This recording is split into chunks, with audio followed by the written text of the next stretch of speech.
এখানে আছে গরম ভাত। আর এখানে কি কি আছে চলো দেখাই। এখানে আছে শসা, পেঁয়াজ, আর এখানে শিম ভাজা, আর এখানে আছে ডাঁটা আলু দিয়ে পোস্ত করেছি। দারুণ খেতে হয়েছে, কেন আমাদের সকালবেলা একটু করে খাওয়া হয়ে গেছে। আর এখানে ডিম কষা করেছি।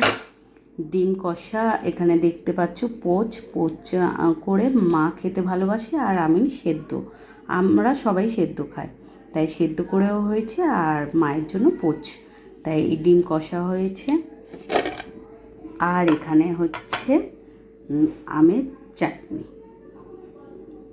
তো এই বৃহস্পতিবার দুপুরে লাঞ্চ তোমাদের কেমন লাগলো তোমরা অবশ্যই কমেন্ট করে বলো।